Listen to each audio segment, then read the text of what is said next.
தமிழ்நாட்டில் தேசிய ஜனநாயக கூட்டணி வென்றால் கூட்டணி ஆட்சிதான் என்று ஒன்றிய உள்துறை அமைச்சர் அமித்ஷா மீண்டும் கூறியிருக்கும் நிலையில் அதிமுக பெரும்பான்மையுடன் ஆட்சி அமைக்கும் என எடப்பாடி பழனிசாமி பதிலடி கொடுத்திருக்கிறார்.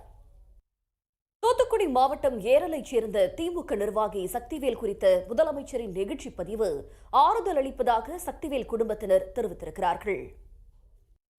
செய்திகளில் தொடர்வது சிறிய இடைவேளை. வடமாநில போலி தயாரிப்புகளாலும் சொற்ப கூலியாலும் புவிசார் குறியீடு பெற்ற பவானி கைத்தறி ஜமுக்காலம் உற்பத்தி நலிவடைந்து வருவதாக நெசவாளர்கள் வேதனை தெரிவிக்கின்றனர். அறிவும் திறமையும் இருந்தாலும் ஓரிடத்தில் எதை பேச வேண்டும் என அனுபவம் தான் சொல்லும் என்று ரஜினிகாந்த் கூறியிருக்கிறார். கடந்த ஆண்டு நூல் வெளியீட்டு விழா ஒன்றில் முதலமைச்சர் மு.க.ஸ்டாலின் முன் பழைய மாணவர்களை சமாளிப்பது கடினம் என்று பேசியதை சுட்டிக்காட்டினார். கைத்தட்டல்கள் காரணமாக அன்று தான் பேச எண்ணியதை முழுமையாக பேசாததால் அது சர்ச்சையானதாக கூறியிருக்கிறார். இனி முக்கிய நிகழ்வுகளை ஒரு நிமிட செய்திகளாக காண்போம். செய்திகளில் தொடர்வது சிறிய இடைவேளை.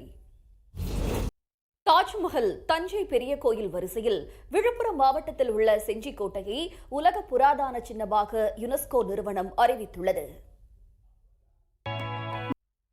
இனி முக்கிய நிகழ்வுகளை ஒரு நிமிட செய்திகளாக காண்போம்.